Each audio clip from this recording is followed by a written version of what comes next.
Welcome back to the Ozrin Tales. Resuming our story where we last left off, after the group meets out justice upon Don Zarkoni, our heroes gather many items of treasure, including the Book of Vile Darkness and a handful of more fun magic items. They also find ledgers of Zarkoni's businesses and learn that he owned a tattoo shop among other businesses in town. Taking their celebration out on the town, our group travels to the tattoo parlor, and Quothy, Reshi, and even young Master Tail get magical tattoos emblazoned upon their bodies over the course of a few days. The group, now officially known as the Super Awesome Excellent Guys of Adventuring, or SEGA for short, reported to the Adventures League and were awarded with their membership cards, badges, and access to the guild's amenities such as guild-restricted quests, though they likely do not know that since they never bothered to ask what resources were available to them. They just took their badges and left. In the following weeks, one of their old companions, Layla Kelwan, who started the group with Reshi, David, Brock, and Damu, arrived in Reneus Alinar to oversee the establishment of the guild's presence in the big city, and to oversee the transfer of goods and money from Zarkoni's personal holdings back to Asari for storage in their vaults. During that time, Tails studied the Book of Vile Darkness in order to learn more about the Death Knights and the curse afflicting Vilmar. However, after a few weeks studying the book, he realized there was only one option in order to truly learn the book's secrets.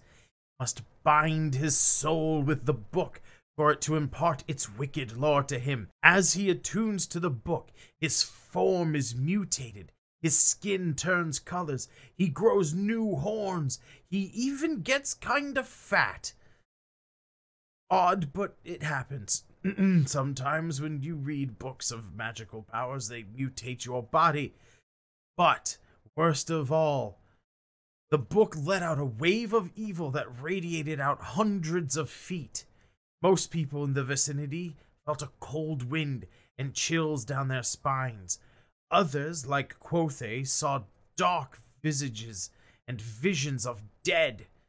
Quothe specifically was sent into the Shadow Realm, where he was face to face with a figure in a dark black cloak and dark blood-stained robes. The figure was missing their left hand and one of their eyes, and they were holding Quothe's scythe, a scythe which has an eye in it, an eye that looks to be the same as the eye that this dark figure still has. The dark figure congratulated Quothe on using his weapon to great effect, and then offered Quothe more power to continue this good work. And accepting the charge, Quothe's left hand becomes withered and undead, much like the dark figure in front of him. But instead of being useless, this hand instead imparts power beyond his mortal ken, increasing his physical strength and imparting knowledge of death spells. After Quothe snapped out of his vision, the group goes back to check on Tail, and they find him in a fervor, researching the Book of Vile Darkness and creating some kind of conspiracy board in the walls of his room at the inn. Ajahar takes the book away from Tail, and Tail tries to cast a few spells on Ajahar to get the book back. Unfortunately for Tail, attuning to the book took a lot out of him, and Ajahar was able to quickly club him over the head with the pommel of his flail, rendering the poor kobold unconscious.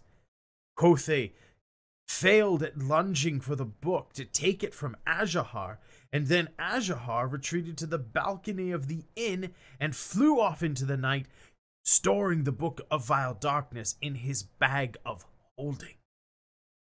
That, my friends, is where we rejoin Sega, or at least the members that are still in the inn with Tail, and we will now see what their immediate future now holds.